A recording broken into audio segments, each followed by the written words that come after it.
안녕하십니까. 2024년 9월 25일 수요 잡담 시작하겠습니다.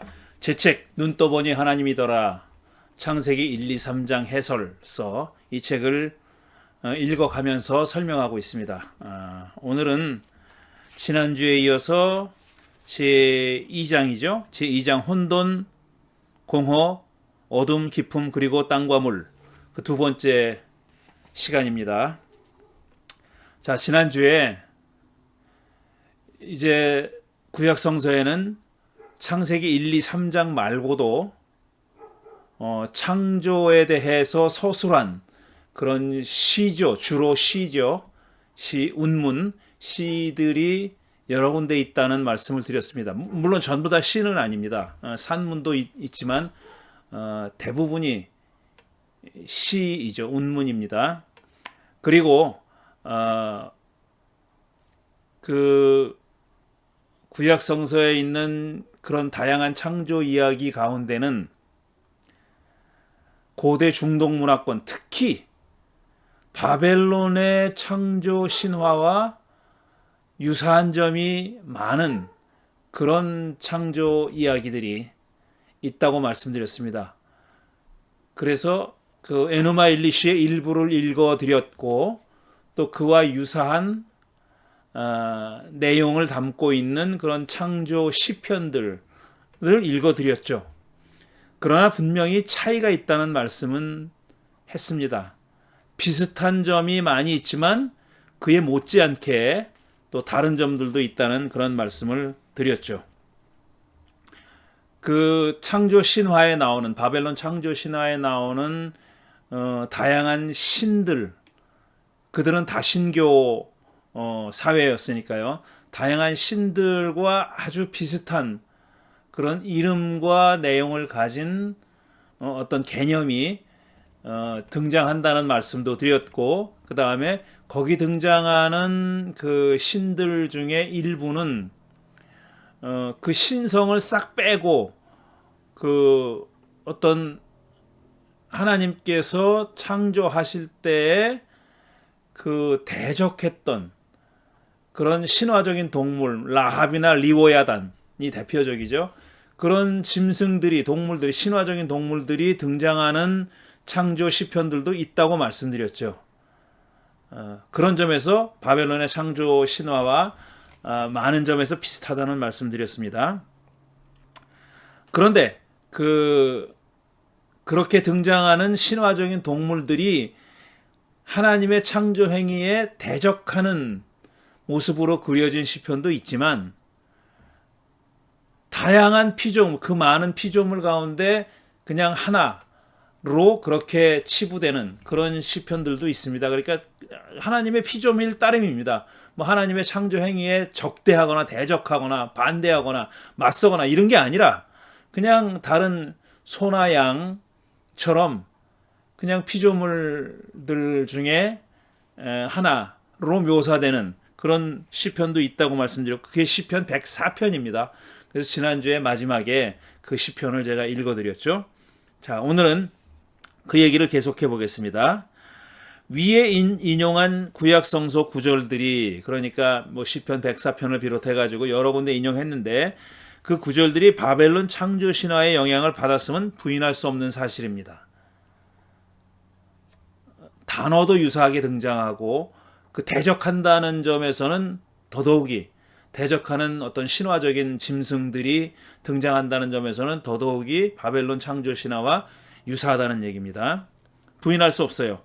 저작 시기를 봐도 그 반대일 수는 없습니다. 그러니까 구약 성서의 창조 시편들이 바벨론의 영향을 받은 것이지 바벨론 창조 신화가 구약 성서의 영향을 받았다고 볼 수 없어요. 왜냐하면 바벨론의 창조 신화가 훨씬 더 오래된 그런 나이가 많은 그런 이야기거든요.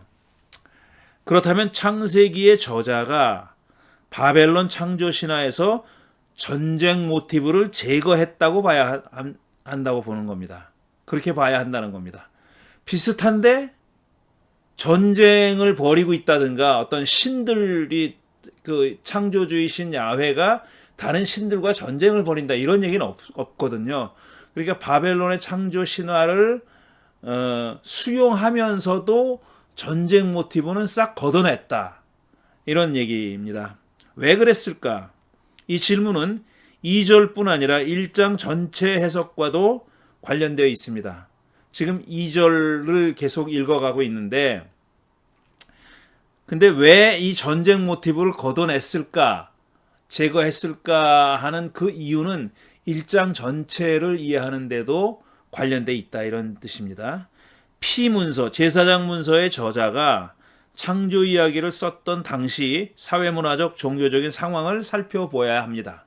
어떤 상황에서 이 피문서, 그러니까 제사장 문서의 저자가 이 창세기 1장을 적었느냐 하는 것을 살펴봐야 된다는 얘기입니다. 이스라엘은 오랫동안 야훼의 선택받은 종족이고 야훼의 보호와 복을 받는 종족이므로 외적이 쳐들어와도 안전하게 보호되리라 믿었지만, 북이스라엘은 아시리아에 의해서 파멸에 이르렀고 기원전 8세기 721년에 남유다는 바벨론에 의해 멸망당해서 다수가 포로로 끌려갑니다. 이건 기원전 586년에 이 일이 일어났습니다. 그러니까 북이스라엘이 멸망되고 약 150년 후에 남유다도 멸망한 겁니다. 이 상황에서 스스로의 가치와 긍지를 높이는 방법, 그러니까 자기들이 선민이고 야훼 하나님의 자기들 딴에는 유일한 하나님의 선택을 받은 그런 종족인데, 그런 종족이 어떻게 이렇게 망하냐 이거죠. 그 이유를 생각하지 않을 수가 없었다는 겁니다. 이 상황에서 스스로의 가치와 긍지를 높이는 방법으로, 그러니까 우리가 이렇게 비록 망했지만 우리를 망하게 만든 바벨론 못지않은 그런 종족이다, 그 이상의 종족이다라는 그런 긍지와 가치를 유지할 필요가 있었다는 얘기고, 그런 방법으로 바벨론 창조 신화를 패러디해서 창조 신화를 가져오지만 말씀드린 대로 전쟁 모티브를 걷어내는 식으로 패러디해서 자기들의 창조 이야기를 만들어냈다는 게 학자들의 대체적인 견해입니다. 물론 아주 보수적인 그런 구약학자들은 이대로 창조가 이루어졌다고 생각하죠. 일어난 일을 그대로 적었다고 그렇게 생각하지만 사실 구약학계에서는 그렇게 생각하는 사람은 많지 않습니다. 많지 않아요. 한국의 구약학자들도 많지 않을 거라고 생각합니다. 그러나 교단에 속해 있는 학자들은 자기들이 교단의 어떤 그 방향을 거스르기가 힘들기 때문에 사실은 그렇지 않다고 배웠고, 또 그렇지 않다고 믿지만 그냥 글자 그대로 추종하는 것처럼 보이는 그런 사람들이 있죠.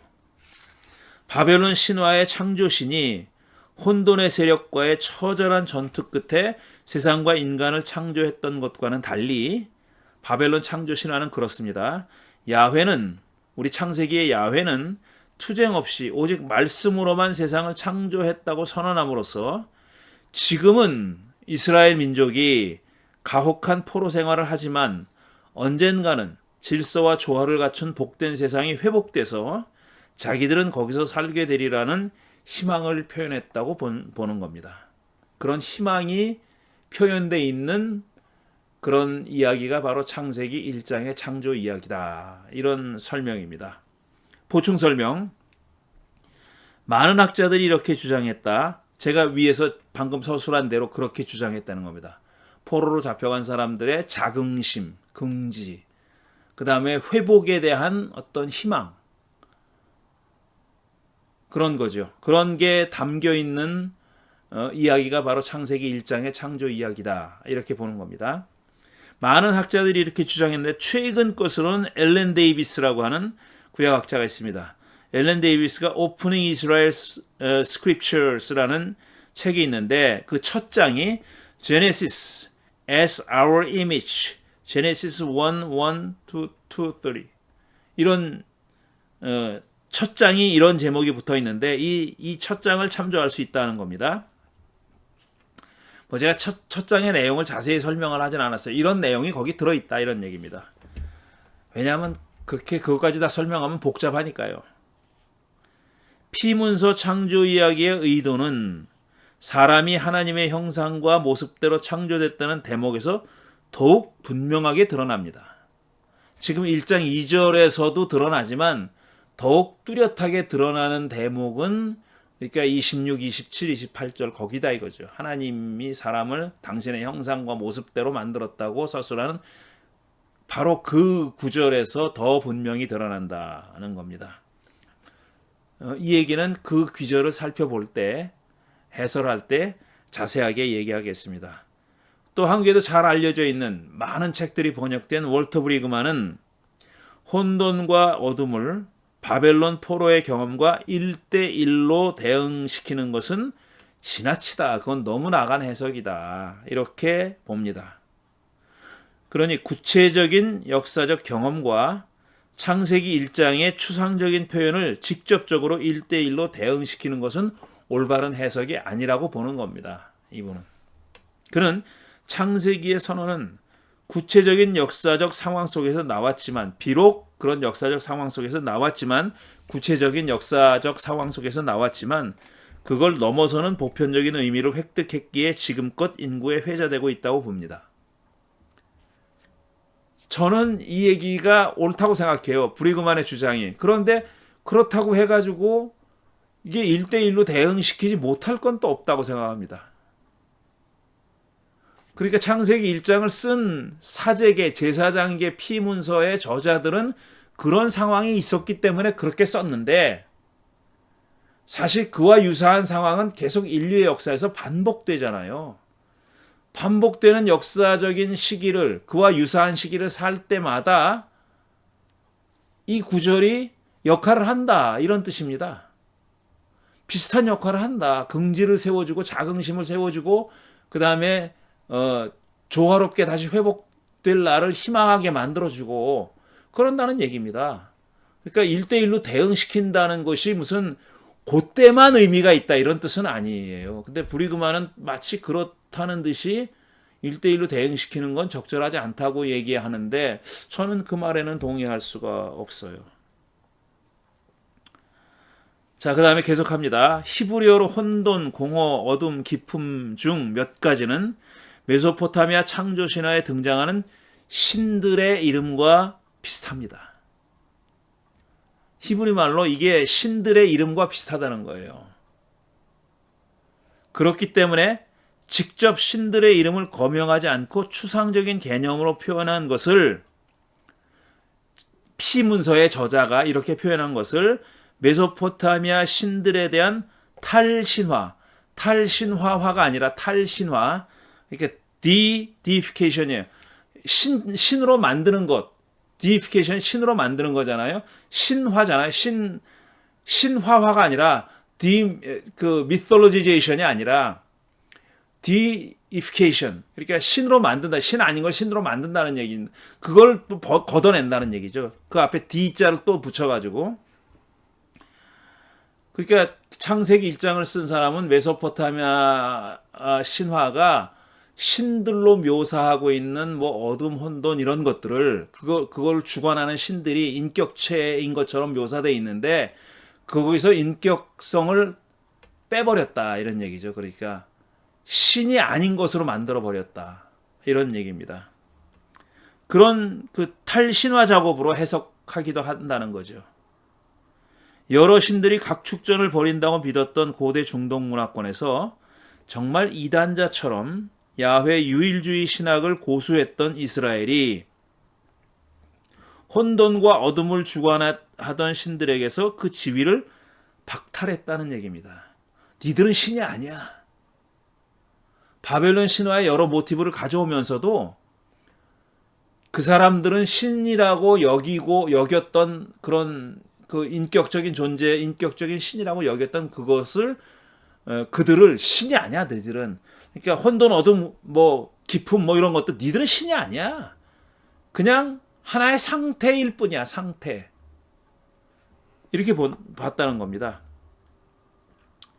루돌프 불트만이 예수와 신약 성서에 대해 20세기 중반에 행했던 비신화화, 이거는 demythologization이에요.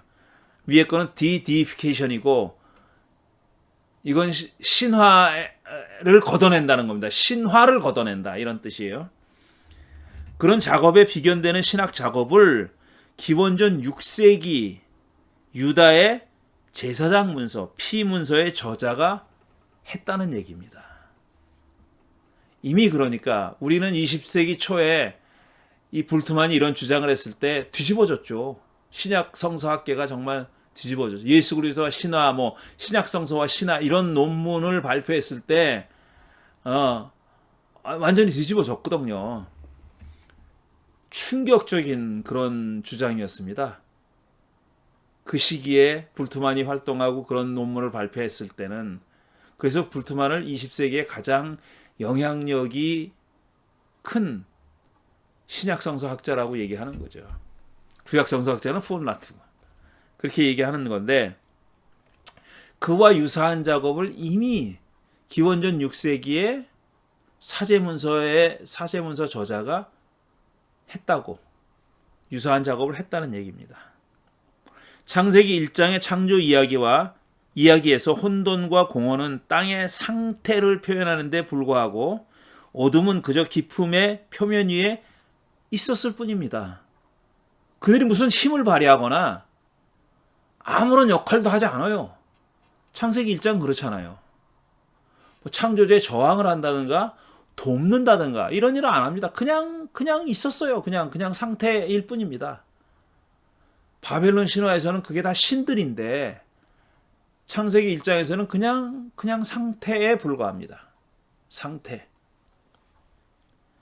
그 상태에서 하나님의 영이 물 위에 움직이고 있었다. 움직이고 있었던 것은 하나님의 영이죠. 어떤 액티비티를 활동을 하고 있었던 이게 창조의 활동이잖아요. 결국은 창조의 활동을 벌이고 있었던 분은 바로 하나님밖에 없었다. 하나님의 영밖에 없었다. 이런 얘기입니다.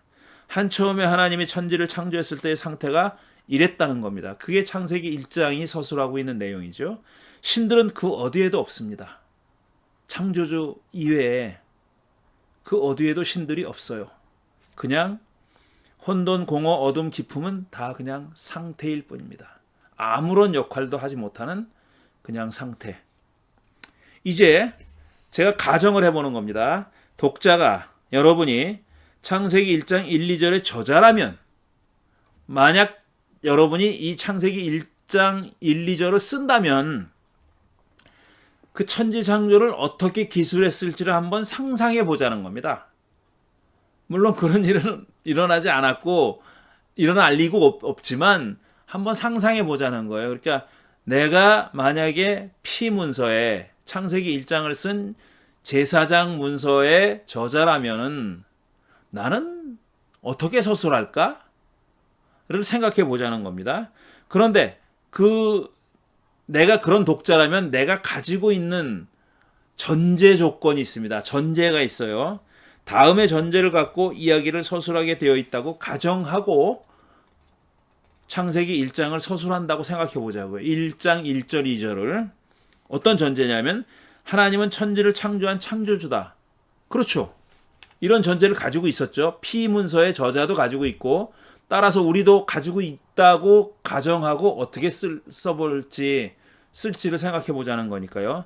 2번 가정은 전제는 뭐냐면 하나님은 세상을 질서 있고 조화롭게 창조했고 이 질서를 유지하고 있다. 이거는 창세기 기자도 갖고 있는 생각입니다. 3번 하지만 세상에는 혼돈스럽고 무질서한 어두운 현실이 있다. 이것도 현실이 그렇다는 겁니다. 이걸 창세기 1장 1절 2절을 쓴 사람도 알고 있어요.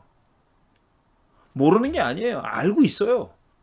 세상이 하나님이 조화롭게 창조했지만 지금 현실적으로 이런 혼돈과 무질서가 존재하고 있다는 것을 알고 있습니다. 그러니 우리가 1, 2절을 쓴다고 하면 그런 똑같은 전제를 갖고 쓴다고 생각해 보자는 겁니다. 네 번째, 고대 중동 문화권의 다양한 창조 신화를 그들이 알고 있었던 것처럼 나도 알고 있고 그 영향권 안에 있다고 생각해 봐야 됩니다. 그게 현실이었으니까. 창세기 1장 1, 2절을 쓴 사람은 이런 현실 속에서 살고 있었으니까요. 마지막으로 5번째, 하나님이 천지를 창조했을 때 그 자리에 있지 않았다. 창세기 1장 1, 2절을 쓴 사람은 1, 2절이 서술하고 있는 그 사건이 벌어졌을 때 그 자리에 있지 않았습니다. 태초에 존재했던 사람이 없잖아요. 나중에 사람이 만들어지잖아요. 그러니까 당연히 사제기 문서의 저자는 그 자리에 없었습니다. 끽해봐야 기원전 6세기 사람이란 말이에요. 근데 천지 창조를 했을 때는 그보다 훨씬 이전이잖아요.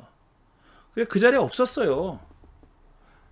이런 전제를 가지고 저와 여러분이 창세기 1장 1절 2절을 쓴다면 어떻게 쓸까 하는 것을 상상해 보자라는 겁니다.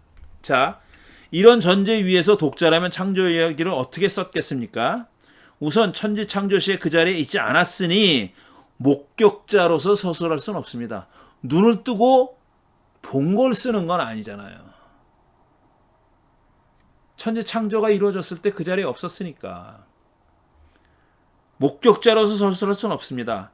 욥이 그랬죠. 목격자가 아니에요. 그래가지고 욥기 38장에서 하나님이 욥에 대해서 이렇게 힐난하는 어조로 얘기하는 겁니다. 하나님은 창조의 목격자가 아닌 욥을 이렇게 힐난합니다. 좀 길지만 인용합니다. 창세기 38장 4절부터 21절까지 발췌했습니다. 중간중간 생략했다는 거죠. 자, 내가 땅에 기초를 놓을 때 네가 거기에 있기라도 하였느냐.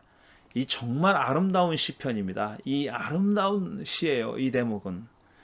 내가 그처럼 많이 알면 내 물음에 대답해 보아라. 누가 이 땅을 설계하였는지 너는 아느냐? 네가 봤냐 이거죠. 누가 그 위에 측량줄을 띄웠는지 너는 아느냐?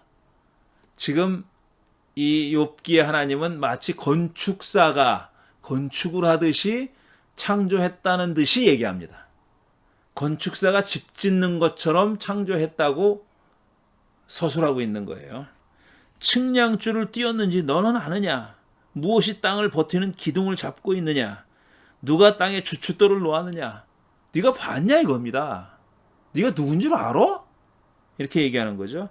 내가 지금까지 살아오면서 네가 아침에게 명령하여 동이 트게 해본 일이 있느냐? 나는 하는데 너 해봤어? 그거잖아요. 욥더러. 욥이 막 그냥 어쩌 이럴 수 있습니까? 뭐 하나님에 대해 막 힐난하고 댐비고 막 그러잖아요. 어떻게 나 같은 사람이 이런 고난을 겪습니까? 뭐 이러면서. 그러니까 하나님이 질서의 하나님도 아니고 자격이 없다는 듯이 정의롭지 않은 하나님이라는 듯이 그렇게 막 힐난하잖아요. 거기에 대해서 하나님이 답변하는 그런 시편입니다. 새벽에게 명령하여 새벽이 제자리를 지키게 한 일이 있느냐? 너가 한번 해봤어? 못 해봤죠, 당연히. 바닷속 깊은 곳에 있는 물 근원까지 들어가 보았느냐? 네가 물 근원이 어딘지 알아? 어떻게 생겼는지 알아? 그 밑바닥 깊은 곳을 거닐어 본 일이 있느냐? 없죠, 당연히. 죽은 자가 들어가는 문을 들여다본 일이 있느냐? 지하 깊은 곳으로 들어간다고 생각하고 있는 겁니다. 그 문에 네가 가봤어? 그 죽음의 그늘이 드리운 문을 본 일이 있느냐? 세상이 얼마나 큰지 짐작이나 할 수 있겠느냐? 못하죠. 이 모든 것을 알고 있다면 어디 내 말 한번 들어보자. 말해봐 어디. 이거 다 알고 있으면 네가 얘기해봐. 빛이 어디에서 오는지 아느냐? 어둠의 근원이 어디에 있는지 아느냐? 빛과 어둠이 있는 그곳이 얼마나 먼 곳에 있는지 그곳을 보여줄 수 있느냐? 빛과 어둠이 있는 그곳에 이르는 길을 아느냐? 알고 말고 조롱하는 거예요. 알긴 뭘 알아? 모르죠. 근데 너 알지? 그러니까 그렇게 잘난 척하는 거지. 너는 알 것이다. 내가 이 세상을 만들 때부터 지금까지 내가 살아왔고 내가 세상 만드는 것을 내가 보았다면 내가 오죽이나 잘 알겠느냐. 못 봤으니까 모른다 이 얘기입니다. 못 봤으니까 모른다는 얘기예요. 목격자는 없어요. 창조에. 창세기 1장 1, 2절을 쓴 사람도 목격자가 아닙니다. 하지만 이런 5가지 전제를 가지고 1절과 2절을 쓴 거죠. 자, 마지막 절은 명백히 조롱입니다.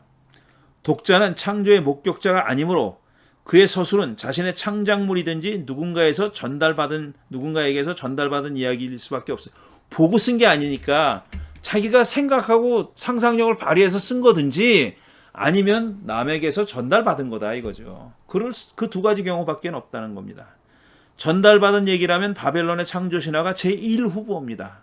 우리가 여러 번 얘기했듯이 많은 걸 가져왔어요 거기서. 그런데 바벨론 창조신화는 신들의 전쟁터입니다. 죽이고 살리고 해가지고 세상을 만들었어요. 사람도 그렇게 만들고. 신들이 서로 싸우고 투쟁하고 죽고 죽인다.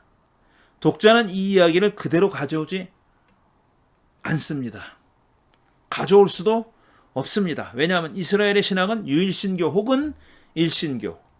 유일신교는 신이 오로지 하나밖에 없다는 거고, 일신교는 신이 여럿 있지만 나는 이 신만 믿겠다 이겁니다. 이게 일신교예요. 달라요. 유일신교는 다른 신의 존재를 인정하지 않는 거고, 일신교는 인정하지만 나는 이 신만 믿겠다. 그러니까 다른 신들은 나에게는 의미가 없다. 하지만 존재는 한다. 이런 얘기입니다. 이스라엘의 신학은 처음에는 일신교로 시작했다가 나중에 유일신교가 됩니다. 그러니까 이스라엘 신은 어쨌든 일신교가 아니었던 적은 없어요. 다신교였던 적은 없어요. 그러니까 뭐 신들끼리 죽고 죽이는 일이 일어날 수가 없죠. 이스라엘 사람들의 머릿속에서는 그런 일이 벌어질 수가 없는 거예요. 그러니까 창세기 1장 1, 2절을 쓴 사람도 그런 것은 가능하지 않은 얘기라고, 없는 얘기라고, 일어날 수 없다고 생각하는 거죠. 이스라엘의 신앙은 아주 초기를 제외하면 다신교였던 적이 없습니다. 야훼와 맞서서 대등하게 싸울 신들이 이스라엘에는 없었어요. 그런 존재는 없습니다.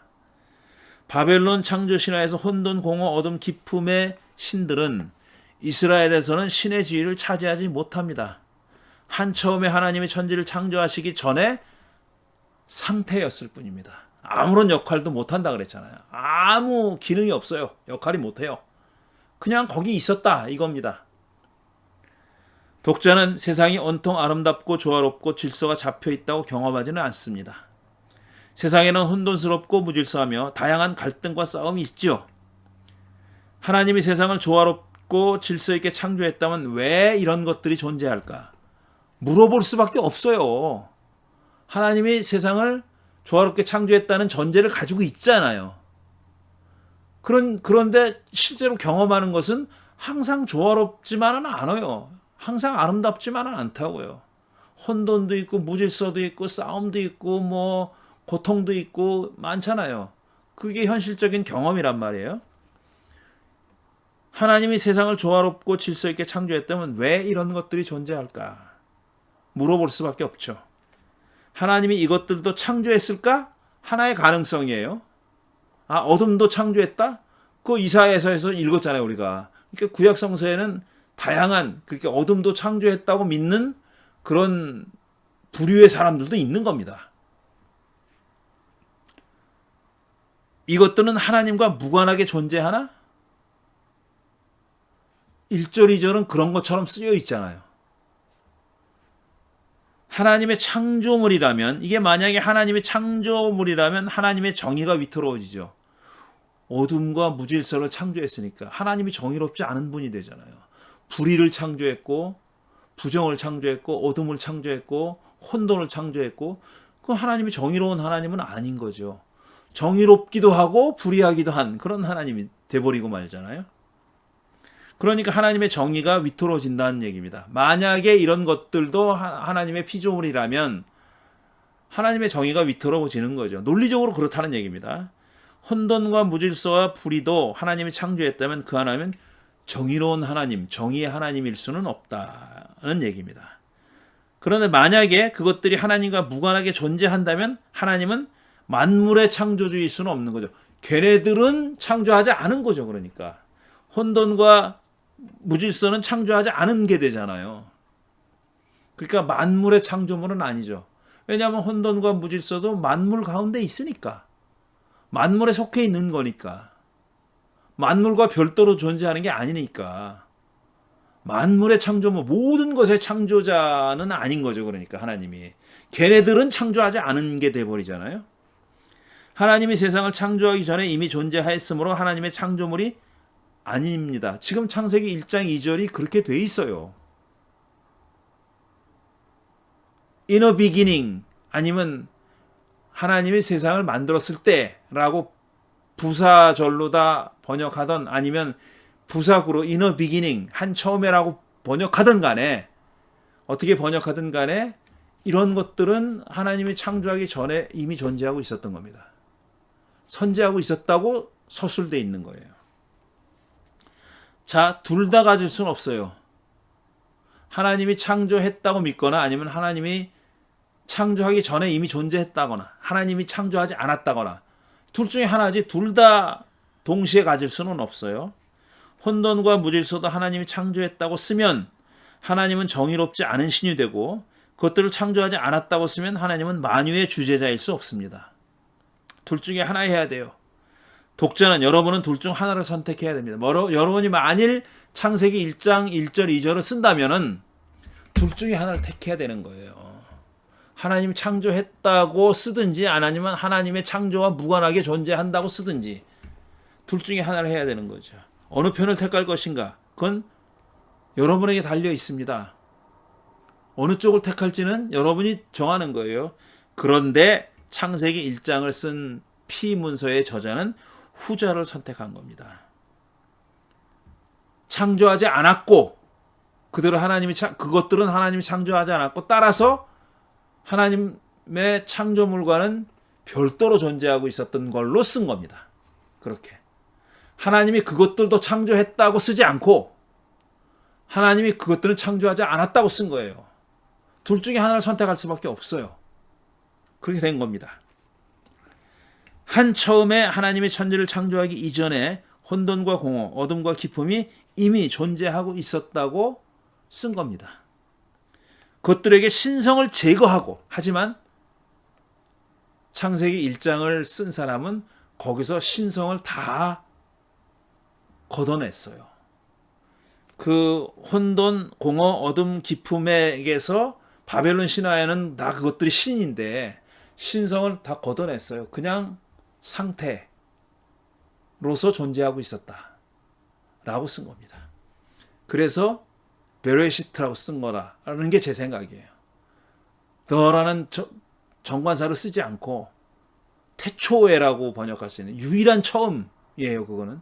근데 유일한 처음이 아니라 한 처음이라고 쓴 이유가 그래서 여기에 있다고 본다는 얘기입니다. 그것들은 창조주에게 대적하고 창조를 방해하는 신들이 아니라 창조 이전에 존재하던 하나의 상태였을 뿐이라고 그렇게 썼다는 겁니다. 그러니까 제 생각은 창세기 1장을 쓴 사람이 이걸 다 알고 있으면서 의도적인 선택을 했다고 그렇게 보는 겁니다. 저는. 하나님이 창조주 하나님이 그것들도 만들었다고 쓰지 않고 창조주와는 별도로 별개로 그것이 이미 존재하고 있었다고 쓴 겁니다. 둘 중에 하나를 선택할 수밖에 없었는데 그쪽을 선택했다라고 저는 보는 겁니다. 마지막 단락입니다. 창세기 1장의 첫 두 절은 이렇게 쓰였다. 필자더러 하라면 제가 지금 설명한 그런 과정으로 쓰였다고 저는 추정하는 겁니다. 그렇게 추정하는 겁니다. 창세기 1장을 쓴 사람의 머릿속에 제가 들어가 보고 들어갔다고 상상하고 이렇게 서술한 겁니다. 이런 생각을 했기 때문에 이렇게 썼다라는 겁니다. 만약 필자더러 하라면 이렇게 번역하겠다는 겁니다. 이렇게 쓴 창세기 1장 1절 2절을 저더러 번역하라면 이렇게 번역하겠습니다. 한 처음에 하나님이 천지를 창조하셨을 때 저는 부사절로 번역하는 게 더 적절하다고 보는 거죠. 땅이 혼돈하고 공허하며 어둠이 깊음 위에 있고 하나님의 영은 물 위에 움직이고 계셨다라고 번역하겠습니다. 저더러 하라고 하면은 그렇게 번역하겠습니다. 예. 오늘 좀 짧은데 오늘 그 2장 마지막까지만 하고 제 책 2장 다음에 이제 3장을 넘어가서 창세기 1장 2절의 뒷부분 하나님의 영, 숨, 바람은 물 위에 움직이고 계셨다 라는 이 부분을 설명하도록 하겠습니다. 오늘 여기까지 하고요. 다음 주에 다시 뵙겠습니다. 감사합니다.